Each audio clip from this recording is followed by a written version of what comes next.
Hello, everyone. Welcome to Korean's first seminar for this semester. And if you don't know who I am, I introduce myself. My name is Xiaolan Christiansen. I'm the director for Center for Research in Education in Asia.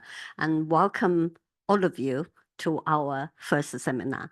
And I leave the floor to our assistant. What do we call you? How do we call you? Admin. Admin. Our admin superstar, Jinyao. Thank you for saying that. Oh, not superstar. Thank you everyone for being here with us today. And just before we get started, I just want to remind you today's presentation is going to be recorded. After that, we're going to post it on our YouTube channel and the uni website, and you can either watch it or download it, whatever you want. And for all of the online audience, if you don't really want to be seen, you can switch off your camera if you prefer. So for the presentation, let me introduce our invited speaker to all of you today.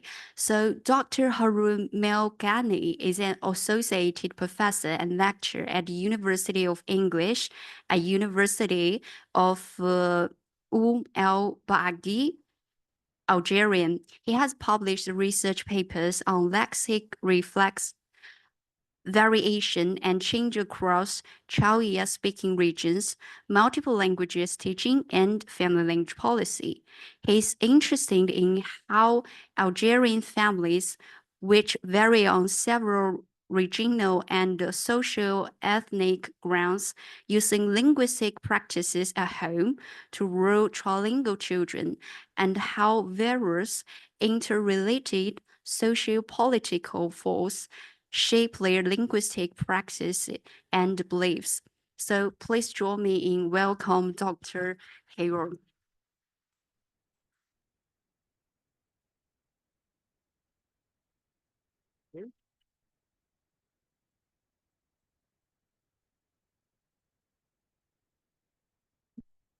Hello? Hello? Okay, hello, ladies and gentlemen. Thank you so much for having me here. First of all, I would like to thank the Korea members for the invitation. I'm in fortunate position to be here and to meet one of the pioneering figures in the field, Professor Kurt Christensen. I'm deeply honored, right? In addition to that, I can tell you that I read some of your works, and I can tell you're doing a great job to the parents and to the children. So again, thank you so much to Bath University for the invitation. In addition to that, I would like to welcome the people who are joining us online, right? This one? Okay, good. This one? It's fine. Okay. So today, ladies and gentlemen, I'm going to present my talk, which is, in fact, it's an in-progress work, right? So I'll be happy to hear from you, from your comments and evaluations and critical points of view, if any, right? The title of my presentation is Flexibility versus Separation, Investigating Early Bilingual Upbringing Dynamics and Dynamics of Family Language Management Among Migrant Berber Families in Algeria. So in fact, ladies and gentlemen, in most urban host communities in Algeria, right, the Berber varieties are socially and educationally stigmatized, right? So many rural Berber families, they migrate, they move from the rural communities to the urban communities, to the bigger cities, right? So they bring with them their cultures, their languages, the way of thinking, and etc., right? So many parents, they take the responsibility of protecting their home languages and to assure a full cross-generational transfer of their home languages. But they are, at the same time, they are torn between this need to protect their home languages, I mean, through cross-generational transfer, and also the need to meet the social and educational demands, right?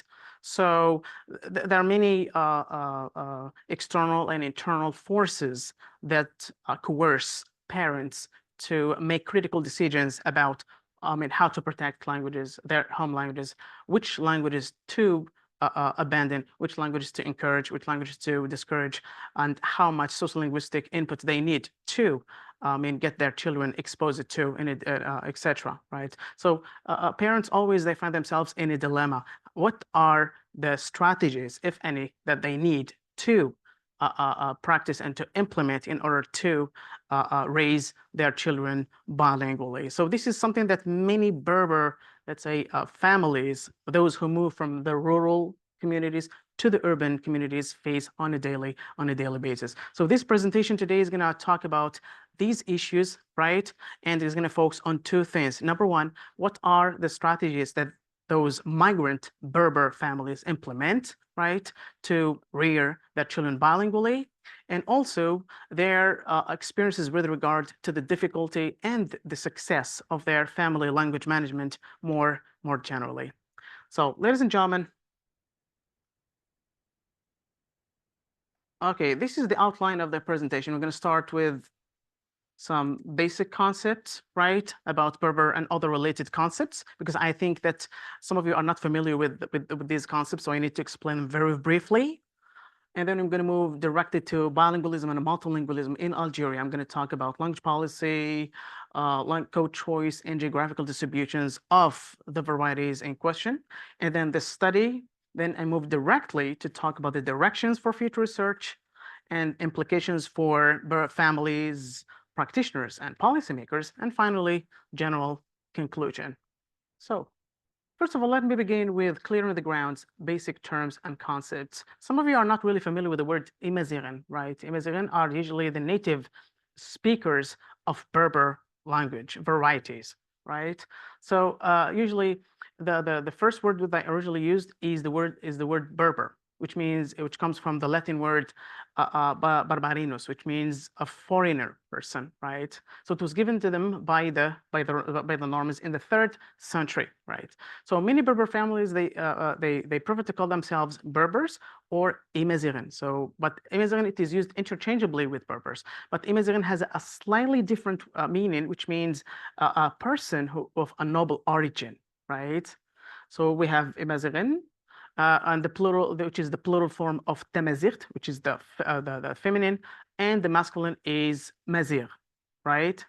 Okay, so they are the indigenous people of North Africa, and Berber, it is situated in many places in North Africa, from Morocco to the oasis, to the Siwa oasis in Egypt, and from the Mediterranean coast to Burkina Faso in the south. So you see that spread wide over the place there. And through history, Berbers have been in long-term contact with many civilizations, and Berber has been so dominant in many places in North Africa. But its contraction or its dominance started to be contracted because of the long-term ethnic contact with other civilizations, right? So we don't have exact statistics about the number of Berbers, but the one that we have in academic discourse amounts to 40 million Berber speakers. That's in all North Africa, right? 6 million in the diaspora communities. Most of them they reside in France, right? In Algeria, the number of Berbers, according to some statistics, from 7 to 8 million, right? Okay, here are some of the Berber varieties which are widespread in Algeria. We have Chaouia and Kabyle. These are the focus of this study, and are the major ethnic groups in Algeria, right? So they are the dominant ethnic groups. In addition to that, we have Chinois, Mzabit in the south, Touet, now it's extinct Berber variety, and Teznatit, it is endangered, and also we have Tahaggart in Tuareg, right? So this one is spoken in the west part of Algeria, right? Okay, so I'm gonna focus on two major ethnic groups, which are the heart of this study. The first one is Chaouia. By the way, Chaouia, the word Chaouia occurs in many forms in the public and also academic discourses. People, they can use Teshawit, they call it Teshawit or Chaouia, right? And the second group is Kabyle, Takbaylith, right? The same thing, right? So Takbaylith, the majority of Berber speakers are Kabyle speakers, by the way, right? And you see now, ladies and gentlemen, their folkways, the way they speak, the speaking style, in addition to that, their linguistic ideologies, they are slightly different from the Chaouia-speaking communities, right? But they have a common history, right? And because they are geographically dispersed in two different regions, for example, Kabylia is spoken by people who live in the northern parts of Algeria, right?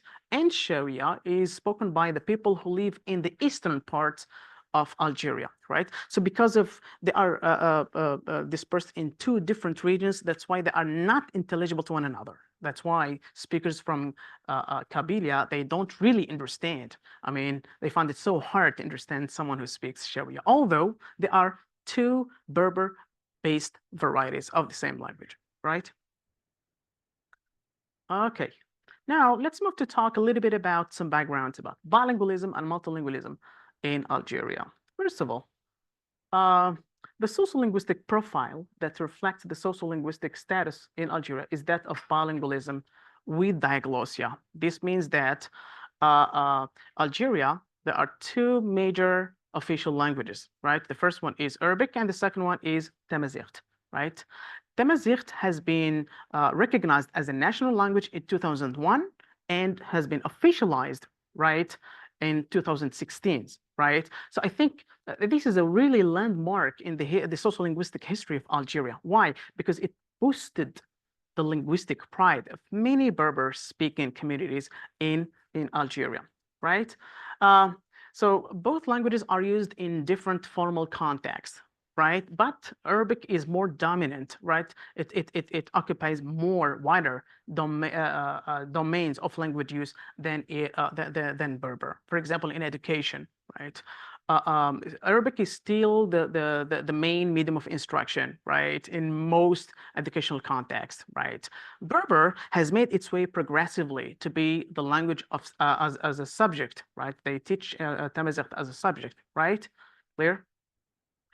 And Arabic varieties and Berber varieties are associated with informal settings, and they are considered to be less powerful and less prestigious, right? French, although French is not officialized, right? But it's still dominant in many sectors, along with Arabic and Tamazight, right?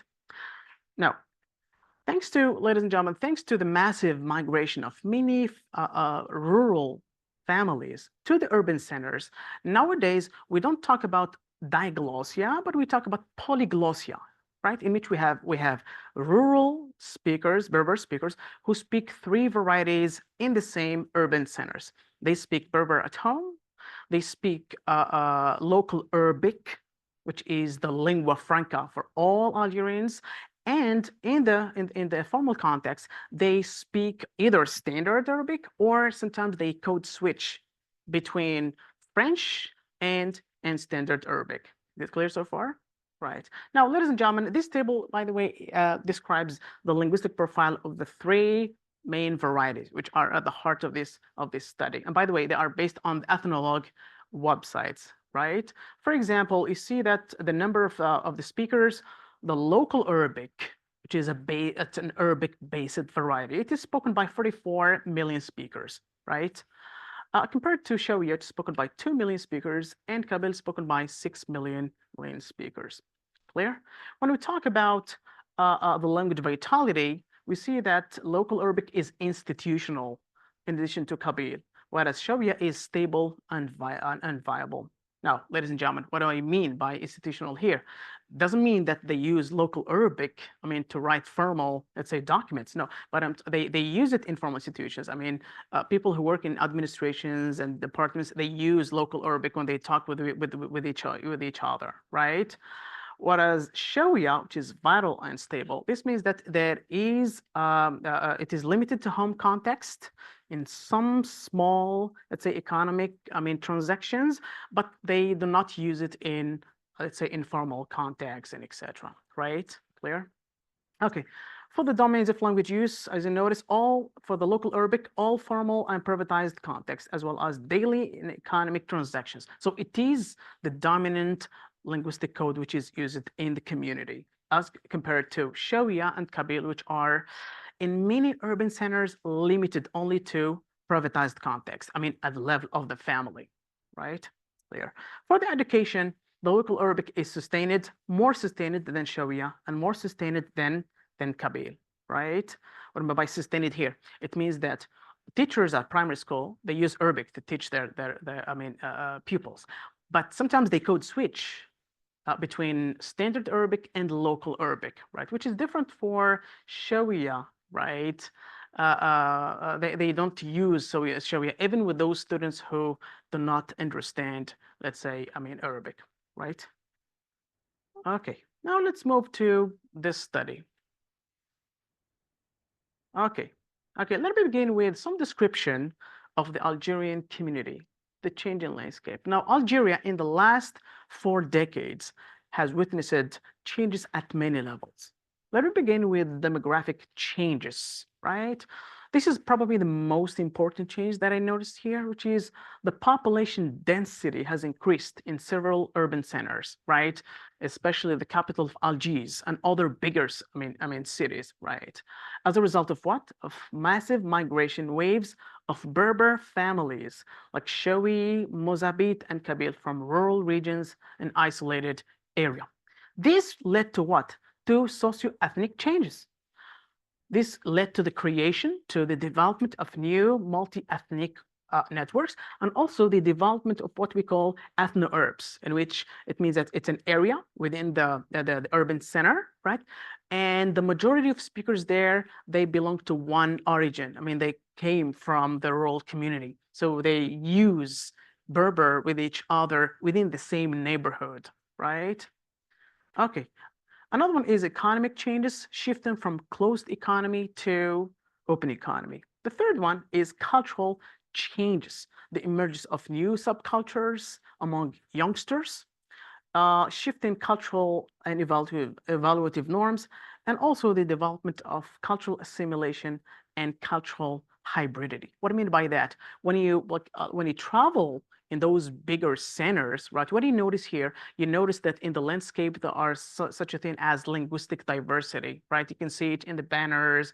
You can see it in the language that you see. You see it in the way people talk with each other. But I have to draw your attention to one thing, that although the urban centers are let's say resided by people who vary on many cultural and linguistic backgrounds, but still local Arabic is the dominant, is the lingua franca that all those people who vary in different cultural backgrounds communicate with each other, right? Okay, and finally, sociolinguistic changes. This is the urban centers has changed from being predominantly monolingual community, from monolingual community into being predominantly multilingual community.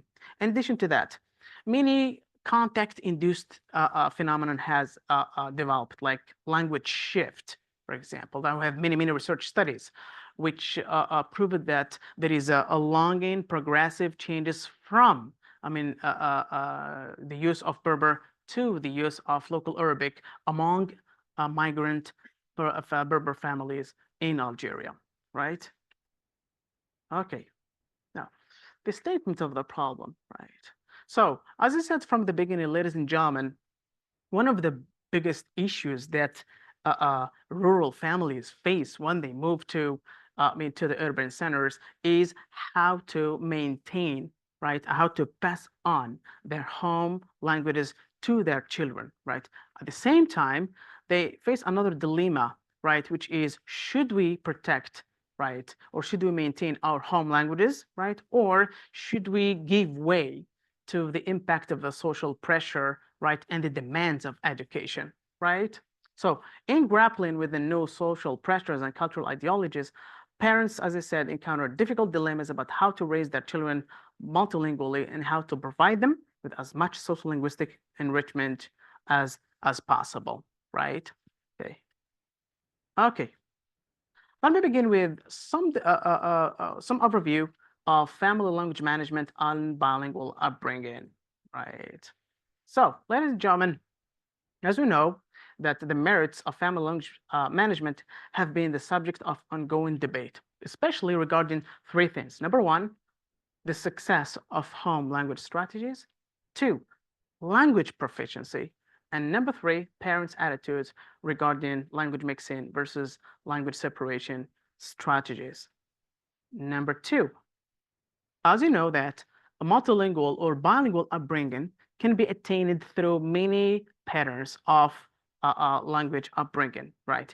It can be attained through many language strategies, right? Many scholars assert that continuous bilingual development can be attained through the implementation of language separation strategy. One of the famous strategies here is called OPOL, one parent, one language, in which two parents, right, use with their children, but they do not mix the two languages, right? So they use both languages consistently with their children, right? Clear? Which support exposure to distinct languages at the same time. So language separation strategies have been theoretically informed by monolingual, monoglossic language ideologies, which define bilinguals as two monolingual persons in one, right? So this reminds me of what Bloomfield said in his book, Language, is that bilingualism is a native-like proficiency of two languages. So people who talk about this language separation strategies, they usually believe that a bilingual speaker is someone who has a perfect command of two languages at the same time, right? So, but this one is a maximalist view, right? It is an idealistic, and it is seldom met, right? And it has been criticized on many levels. For example, some researchers, they say that it is counterproductive, right? It is counterproductive. For example, Romain in her book, Bilingualism, 1995, said that one of the outcomes of one parent, one language strategy is what we call children with passive bilingualism. It means that when we apply the one parent, one language strategy, the result it would be that a child who understands two languages, but he speaks only one. This is number one. Number two, another criticism to language separation strategies is that it is unrealistic, right? It means that although parents declare that they follow one parent, one language strategy, but still they find it too much consuming, time consuming, and energy consuming, right? Schwartz, a very famous researcher in this regard, said that many parents who declare that they actually follow one parent, one language strategy, they do not really follow the one parent, one language very consistently. So it has been criticized on many levels. By whom? By those who believe in the heteroglossic understanding of bilingualism. So heteroglossic understanding of bilingualism and the language mixing strategies associated with it challenged monoglossic ideologies and advocated a more flexible approach to language use, in which speakers tend to combine various linguistic features and creatively mix between different languages and speech styles to index different stances and also social affiliations, right? So there is a debate, an ongoing debate. Which strategies are more effective? Language separation strategies or language mixing strategies, right? So the recent lines of family language scholarship have reframed key questions on family language policy. Why? By how? By looking at family language policy as a successful family language policy by achieving a flexible and a pragmatic process. This means that parents are not really strict when they use their language strategies. They are more flexible, depending on what? Depending on many internal and also external factors. We have many studies in this regard. For example, one of them was conducted by Palvinin and Boyd, right? They conducted a very good study in this regard, and they found that the families that they studied, which are Finnish and Swedish, they found that parents, in fact, they are being so pragmatic, right, and so flexible when they interact with their children, depending on what? Depending on external factors like the birthplace of the child, for example, depending on sociocultural factors, depending on migratory factors, and etc. Right? Okay. Very few studies today have addressed the changing dynamics of family language policy over time and the sociocultural motives associated with it, right? And finally, the relative merits of language mixing strategy, in which, by language mixing here, we mean when parents mix the two languages within the same discourse, within the same conversation, versus language separation strategies and their roles in fostering upbringing in the Arabo-Berber context in Algeria have been understudied and tested and theorized. We don't have too much studies in this regard. So we attempt, I think that through this study, I would say through in progress research to fill in this gap. Okay, the research aims, three research aims. Number one, we seek to investigate the home language strategies Algerian Berber parents who differ on socioeconomic grounds, here we mean Chaouia-speaking and Kabyle-speaking parents, employ to aid in the process of bilingual upbringing of their children.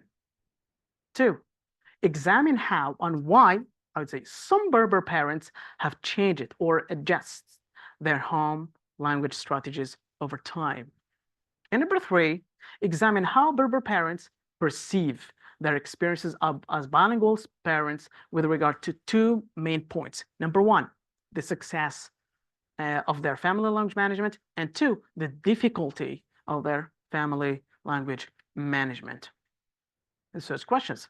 This study seeks to address the following questions. Number one, which home language strategies, if any, do Algerian Berber parents employ when interacting with their children?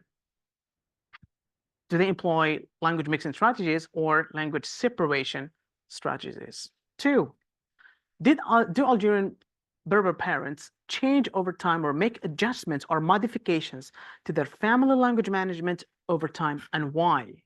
And number three, how do Algerian Berber parents evaluate, assess, and rate the success and the difficulty of their family language management? So we're going to focus on these three main questions. So, ladies and gentlemen, this study is theoretically informed and methodologically informed by the work of Spolsky's language policy model, right? You know that the role of family language policy was conceptualized within the construct of family language policy. It's a new interdisciplinary research which focuses, informed by Spolsky, and is mainly concerned with the role of three things, normally language practices, linguistic ideologies, and language management in fostering children's language development, right? Concerning language management, the third aspect of family language management, Schwartz discusses two ways in which parents monitor their family language management. Number one is through the adoption of internal control of home language environment at the micro level. That is, the adoption of certain strategies and practices. And two, through seeking external help and external control. For example, enrolling children in dual language programs. For example, enrolling children in private schools, for example, right? Now, home language strategies is this is something which is usually confused with linguistic practices, right? So in order to avoid this terminological ambiguity, Usually linguistic practices are those practices which are, let's say, the routinized uses of languages at home, whereas language strategies are those strategies employed actively, deliberately employed by parents, and also the approaches employed by parents to modify, right, and to control and monitor the linguistic input of the children in a given community, right? Okay.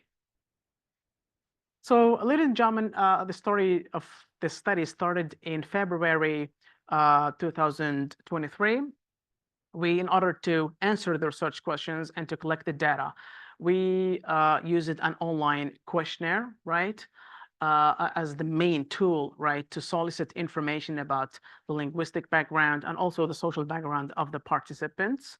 The study focused on two main groups, as I said from the beginning, the Berber, the Chaouia-speaking families, and the Kabyle-speaking families. So this is the questionnaire is divided into 5 parts.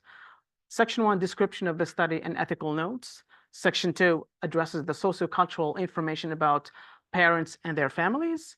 3, it focuses on the home language strategies employed by Berber families. We provided them with 5 major strategies, and we asked them to choose the one they usually use very often, right, in their interaction with their children.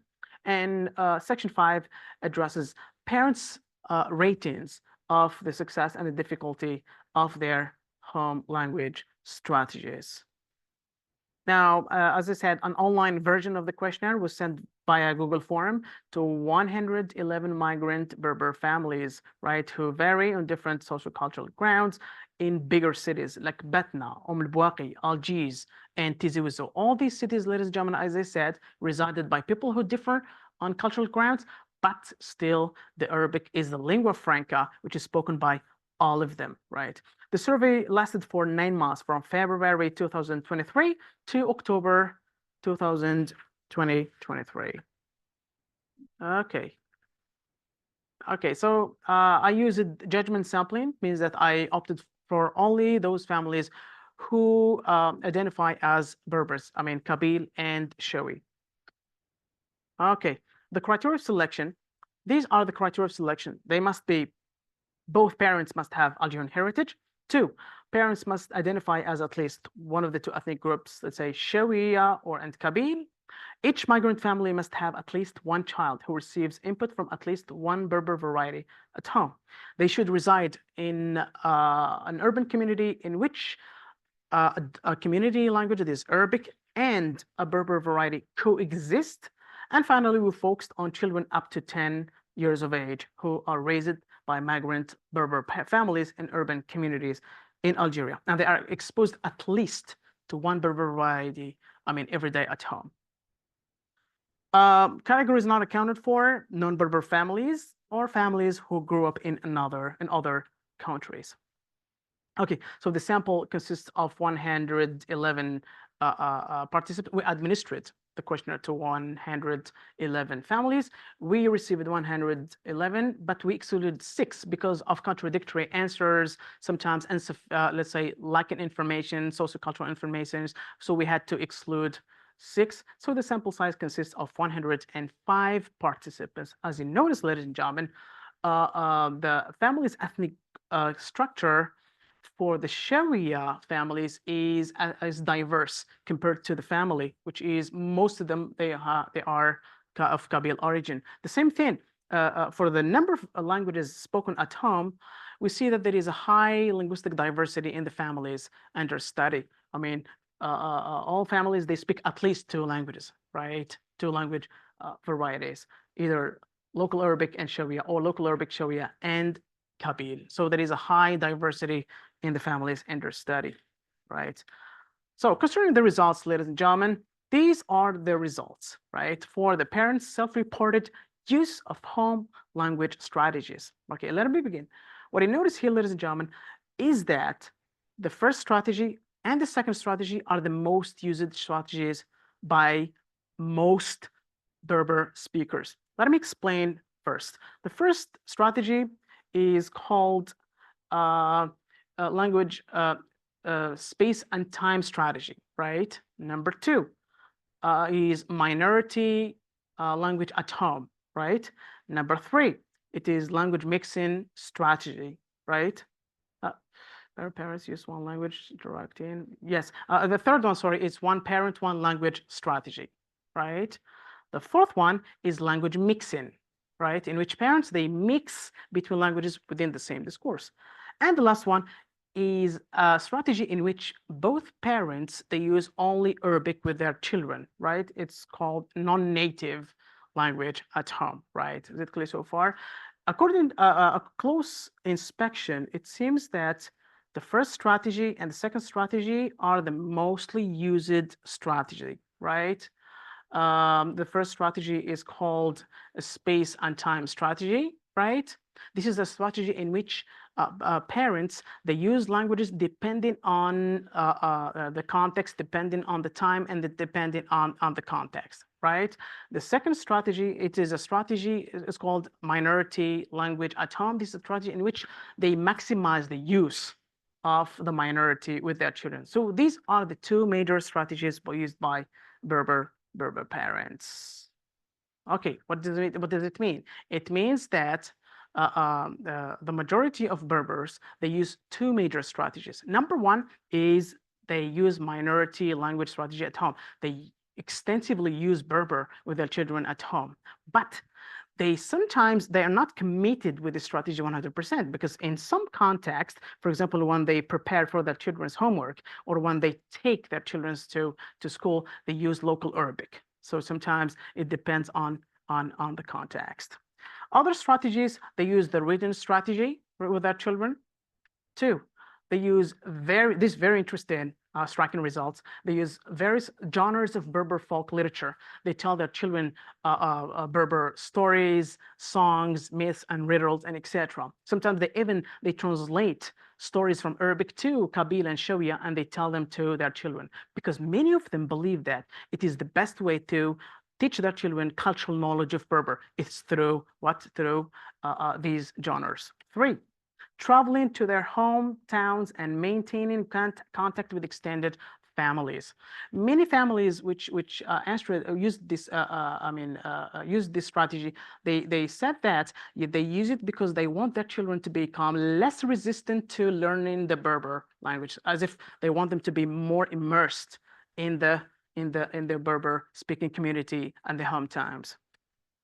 Finally, the design of home language environments. They use diverse strategies like applications, storybooks, literary based games, and applications, and etc. Right. Okay, changing family language policies. 9 Chaouia-speaking parents and 9 Kabyle-speaking parents mentioned different interrelated reasons that prompt them to modify or fully change their home language strategies. So these reasons, they vary from internal reasons to external reasons. For example, cultural factors, adherence to Berber cultural norms. So this is one way in which they wanted to change their family language policy. 2, educational factors. This is probably the mostly mentioned reason for why many parents changed their family language policy. 3, fear of language delay and language confusion. You may be surprised if I told you that 95% of Berber speakers, they mentioned this one as the main reason for why they changed their family language policy, right? 3, migratory motifs, learning from other children, children experience, and social pressures. The social pressure was mentioned by only one Kabyle mother, who said that when she moved to Bouaqi city, it's an urban city, she felt high pressure from her family members, that they said that do not speak to your child in only Kabyle, but you have to mix between the two languages because you have to prepare him to be a good communicator in Arabic. Is it clear so far, right? Okay. Okay. Now, ladies and gentlemen, let me give you some examples, right, of those people who said that they changed their family language policy. Let me begin with these two cases, right? The first one is Ammar, right, who voiced his worries about why he changed his policy. He changed it from mixed strategy into a majority language use at home, right? So he used to mix between Chaouia and Arabic. And then because he thought that by mixing the two languages, his child will suffer from language confusion, what he did, he stopped mixing between the two, right? Can I read this for you? I stopped speaking Chaouia and Arabic at the same time with my child because I was afraid that she may get confused and end up mixing between the two languages. So he perceives mixing as something which is not really good for her child. She might not be able to fully learn both of them in the near future. The second one is Kamal, right? Is the same thing. Kamal said that I changed the policy of at home because I was afraid that my child will not be able to make it at school, right? Can I read this for you? If I keep using Chaouia and Arabic every day with my child and mix both languages, he will encounter some difficulties to speak Arabic with his family members and his friends at school. So he is really worried about the socialization process of his child. The second case is a parent who changed his family language policy from adopting a Sharia-only environment to a mixed strategy. That's the opposite scenario, right? He said, Bashir, my wife and I used to address him in Sharia only when he reached the age of 3 years and a half. However, when we moved to the countryside, from the countryside to Batna city, we started to speak Arabic and Sharia simultaneously with our child. Sometimes we use Arabic from words from Arabic and words from Sharia. We think that learning multiple languages is very important for his academic achievement and integration with the new community, right? And the last strategy is a change from minority language at home to one parent, one language strategy. Her name is Selma. The mother name is Selma, who said that she was really worried about the language development of her child. She said that, according to her, he suffered from language delay in the first 3 years of his life. And she said that I didn't like the fact that his father used it to extensively use Sharia only with her child. She said that he may suffer from language confusion, language delay. Sometimes they even shudder to think about which language and which strategy to use. So according to Silma, right, she said that we agreed finally that each one parent uses one language consistently with our child Wasim, right?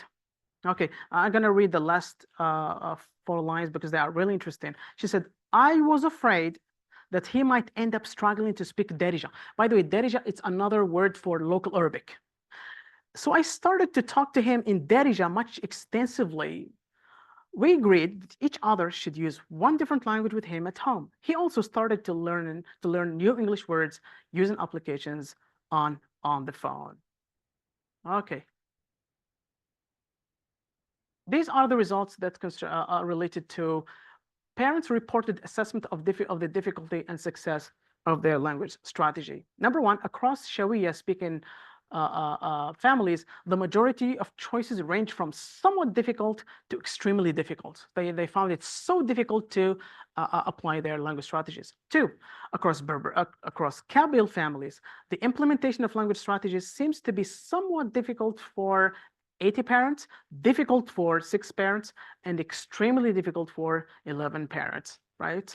Similarly, the majority of parents across both groups opted for somewhat unsuccessful and very unsuccessful options to indicate the extent to which their strategies were very successful and effective. What does it mean? I mean, generally, most parents say that the strategies they opted are not effective and they are very, very difficult. Okay. Okay, pulling it together, ladies and gentlemen, these are the major results. Number one, Berber families embrace minority language use at home strategy to resist the assimilation pressure of local Arabic and to successfully pass on their border-long heritage language. They also employed another additional strategy, which is time and space strategy, right? And other extra sources of exposure of bilingual acquisition. What I mean by external here, reading strategy, the use of folklore literature, the use of design of home environment, and etc. Right? 2, many Berber parents have overtly said that they modified their family language management over time, shifting from stricter language separation strategies, like one parent, one language, to strictly language mixing strategies in their parent-child interactions or vice versa. Finally, these two major change in patterns of family language management indicate one thing, that principles of language planning among Berber families appear to be pragmatic and adaptive, depending on the linguistic, sociocultural, migratory, and educational motifs surrounding the family. Okay. The unsuccessful family language policy can be attributed to different internal and external factors, notably lack of commitment. This is number one. Very interesting. Many families who believe that they actually apply a certain strategy do not really, according to reality, do not really apply it. Two, lack of language conductive context. This context was first, I think, introduced by Dobke, right? And then it was defined by Schwartz as the multivarious sensory sources, the use of joyful, playful atmosphere with children, the use of different sources of exposure, and etc. Right? And the last one, the impact of sociocultural competing forces, school and peer pressure. Finally, lack of institutional support of Tamazight varieties in educational context. As said from the beginning, although Tamazight is used in the educational context, but still we need there is short of curriculum time allocated to teaching these languages. Finally, Berber parents planned language strategies coupled with other additional enrichment sources could not provide sufficient support in the face of the cultural and linguistic assimilatory pressures of the Arabic dominance, which influenced many Berber parents to shift into the local Arabic in the urban centers. Okay, I'm going to read one or two because we have run out of time, right? These are some of the directions for future research. They are exhaustive, right? But these are the most important directions that I really recommend. Number one, the role of oral literature, songs, myths, and poems in heritage language transmission among Berber-speaking families. I'm really worried, wondering whether we have some studies in this regard, right? Because this is really interesting. Number two, the impact of Tamazight officialization on reconstructing and reshaping Berbers' linguistic ideologies, their decisions regarding multiple language and literacy environment at home. Three, family language management across nucleus Berber families and extended families in Algeria. We need to compare between these two ethnic categories, right? As far as home language maintenance is concerned. And finally, dynamics of family language policy among Berber-speaking Algerian families in the diaspora communities, notably in France and the UK, right? Okay. To separate or not to separate, looks like to be or not to be. That's the question, right? Should we mix or not to mix, right? Practical support in the form of additional external sources of heritage language input, for example, technology, applications, storybooks, different sources of exposure are required for Berber parents, especially those who aspire to sustain balanced bilingualism, right? Two, Berber families would also benefit from research investigating the impact of family language management choices on children's emotional well-being and linguistic development. Three, practitioners and educators involved with migrant families should focus on helping parents and their children become aware of the benefits of bilingual upbringing and its positive impact on children's sociocognitive, emotional, and linguistic development. Why am I saying that? Because according to this study, 95% said that bilingualism is an impediment to language development. So we need to raise awareness about the impact of bilingualism. Finally, policymakers, researchers, and teachers need to work in synergy together in order to develop effective dual language programs at school, which would maintain and further migrant children's language heritage skills, in addition to teaching them all the languages like Arabic, English, etc. Right? Okay. Finally, as a conclusion, three main points. Number one, parental choice of an adaptive and flexible family language management seems to be motivated by pragmatic considerations. That is, the need to boost Berber children's bilingual development and to keep up with the social pressures and demands of the educational system. Two, translingual ideology, although it is not really dominant in this study, but it is evident by the use of language mixing strategies by some Kabyle and Chaouia parents, is progressively making its way to migrant Berber families in Algeria, right? This shows something that language ideologies are evolving. They are evolving, and translanguaging is making its way among Berber families. Finally, notwithstanding the efforts and the willingness of many parents to provide their children with different sources of sociolinguistic enrichment, their home language management seemed to be neither easy nor fully successful. Okay, thank you so much. And siya, that's it, I would say. Okay, thank you so much. And I'm very happy to listen to your comments and evaluations, etc. Yeah. Yeah. Thank you so much, Dr. Haroon, for your very mind-opening presentation Thank with you. us. Yeah, I feel like you gave us very, very clean description about the language variety, like Bobo and Chaouia, Yeah. which the language I never know that before. Thank you so much. You're welcome. Yeah, and also you gave us very clean picture about why parents change their family language policy and the reason why. Yeah, so again, thank you so much. Is there anyone have a question? Yeah. Yeah, we do have a question online from Stella. So Stella, are you there? If you're here with us, Stella, would you like to ask Dr. Haroon in person, or do you want me read out your question? Yes, thank you. Hello, I would like to ask that I'm really impressed by your design to understand the perceptions of parents in their family language policy or their practice. And I'm wondering that how do you consider the match or mismatches between their perception and their actual practice? And how do you think the answer would matter to this problem? Thank you. Yeah. Should I answer now? Yes, thank you so much for your question. Yes, indeed, there are some conflicting ideologies between what they think and what they actually do.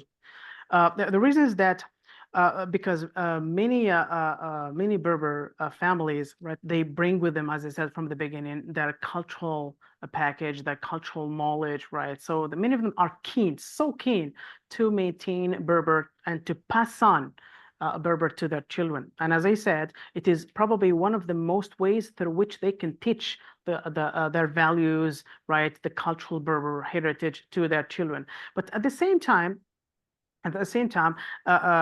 they face many dilemmas and many issues.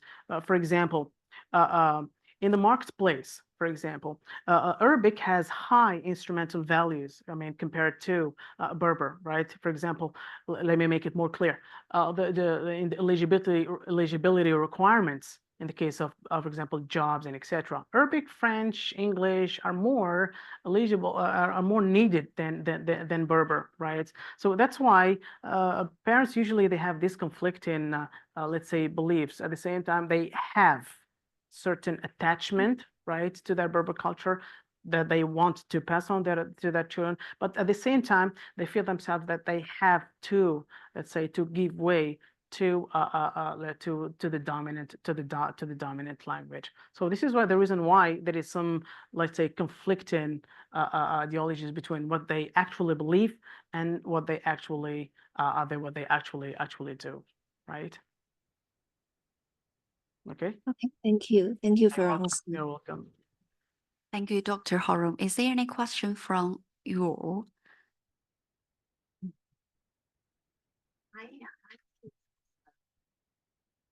I have a question. Oh, not really a question, but an observation. I noticed that you cited quite a few. I mean, in your literature review, you look at bilingualism, multilingualism, how people define them, like Bloom's study. You're looking at bilingualism as a two separate monolingual phenomena. And I think that all makes sense because as a multilingual person, we, use different languages in our life. But I think it has a very serious consequences in family domains. I don't really know if you test any of the children's proficiency Not in yet. Berber. According to some studies, for example, we talk about discourse strategy. Liz Lanza's work, for example, the 5 strategies you use, right? Yeah.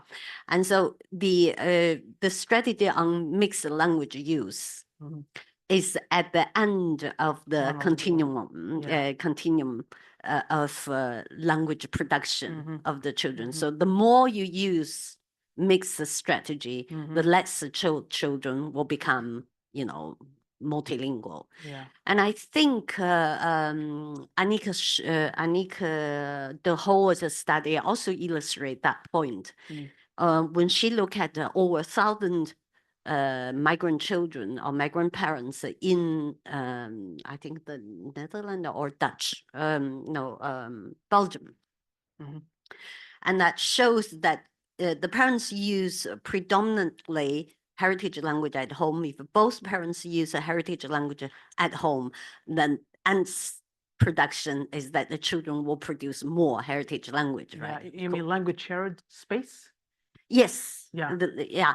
And if no, it's not language space. It just has no it's independent of context and time. So that if the parents always use heritage language with the children, independent of the time and context and space, the children will tend to use more heritage. So not tend to use more, but their heritage language proficiency is much more stronger. So if parents use one language, it is still, the proficiency is still okay. But if the parents use mixed languages, that's worse result. Yeah. So I think that's also makes sense to me. Even though we didn't do any empirical study, this is purely based on my own experience raising multilingual children. So I felt, okay, this translanguaging makes sense in many contexts. Yeah. Many contexts, but we still separate codes. Indeed. And I think especially in family context, if you don't separate code, then the end product will be disaster. So we talk about parents use one language and children use one language. You still have this parallel language move, right? The children use one language and parents use language. And there's nothing wrong by that if we think about our everyday life. But if you don't, in second language acquisition theory, we always ask a language product, language output. We talk about language input, right? And we also need language output. Yeah. So if you have the parallel style, a move, the child use one language and parents use the other. Of course, they understand each other perfectly, but there is no language output from the child. Yeah. So if you don't have language output, then you will not really continue with the language Indeed. that you expect your child to learn. Indeed. So that's my only concern. So I am a little bit against the translanguaging at home. Yeah.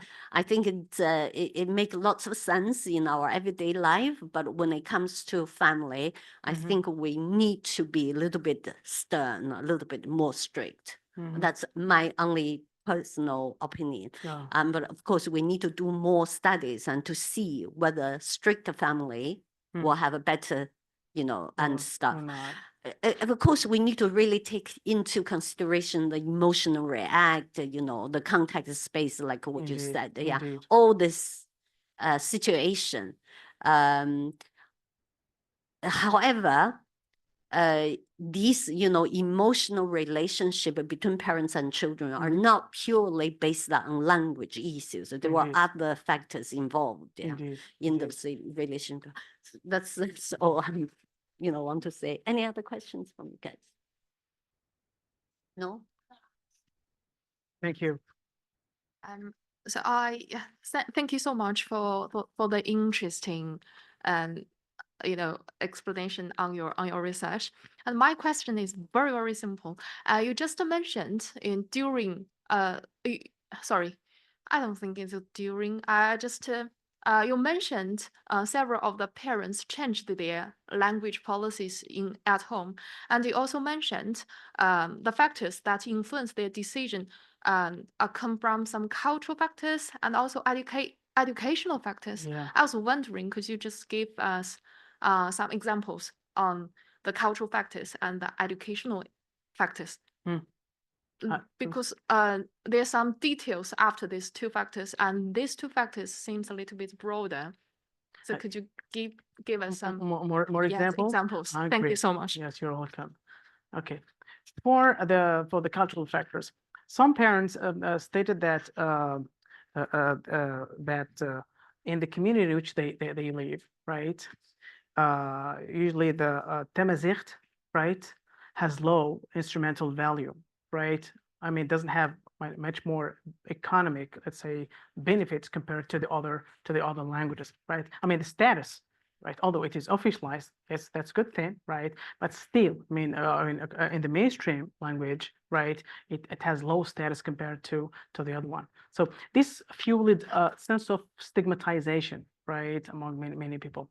That's why many parents, they think about as Professor Kurt Christensen, I still remember one of her words. He said, many parents are really concerned to improve the social standing of their children. As one way is through thinking about their educational success and also, let's say, professional success, etc. Right? So many children, they find themselves under pressure from their peer culture, from the school culture, right, in order to, let's say, shift from using Berber to using, let's say, Arabic. That's what is meant by the socio-cultural factors, particularly so far, right? For the educational factors here, I mean that within, let's say, the educational context in primary schools, Arabic is still the dominant medium of instruction, right? There is little curriculum time allocated to teaching Berber. So many Berber parents, they think this way. They say, my child, right? We come here to a new environment, and at school they only use, I mean, Arabic more than, I mean Berber. So I'm a bit afraid about how he's going to integrate into the educational context, about his how to gain scores in Arabic standard, because the tests, the activities, the way they teach, everything is, most of them in Arabic. So what do? They usually shift completely into using Arabic with their children, because they want to prepare them to be good communicators, right? I mean, at school, this would help them to integrate into the community. At the same time, in order to better gain scores in Arabic and at school, right? So this is what is meant by the educational factors, right? So they I would say they sacrifice, right, home language in favor of, let's say, of the local Arabic, right? But I still draw your attention to one point. Tamazight is progressively, let's say, gaining more domains, right? I mean, in the educational context. Nowadays, we have many public schools in which they teach, I mean, Tamazight, but still, it's an optional, right?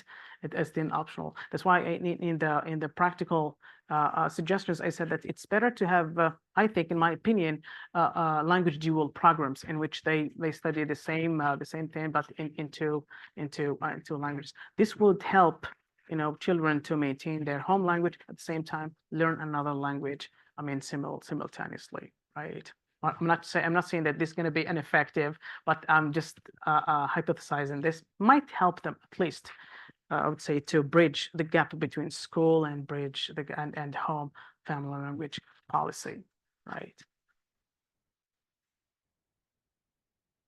I have one last question. Yeah. So I think I know where we're end the discussion. So when you talk about the different strategies that you cited a few family, you know, a few strategies that you, how did you you know, how did you get this? Is it an open-ended question? No, it's a Likert scale. I forgot to mention it. It's a Ah. Likert scale from it's 5-point Likert scale from never to always. Right? Okay, From so never it to. is still doing it, but this additional strategies you mentioned. And then I asked and asked them if there any other strategies that you did not that you use that I did not included in the So it's Likert a- scale. You can add them. Right. Okay, so that's yes. why you got this 11 people. Yes, Yeah. indeed. Yes. Okay. And as I said, one of the most used ones is the folklore. They use folklore like Berber songs, Berber myths, riddles, Yeah. right? I think there is a very interesting study. I don't know whether it is related or not. It is was conducted by Ellis and Crowell in 2019, in which they studied an Aboriginal Indian extended families in an Australian region, and they found that elderly speakers, they usually teach their children the cultural knowledge and the language through reading strategies. So this one is in line with what I really found in this study. Yeah, it's Right. oral culture. Yes, Yeah, yeah, oral indeed. So community, yeah. many elderly people believe that we want to teach the culture, we have to teach the language, right? So this reminds me of what Walt Wolfram, he's a very famous sociolinguist. He said in his book, he said that if you want to heighten the value of a language, you have to heighten the value of its culture. So this is one way in which they do that, right? Thank you. Thank you. You're welcome. Yeah, thank you so much. I think we can end our talk today. Yeah. If you don't have any more questions. Yeah. No. Yeah. That's it. Is there any other questions from online audience?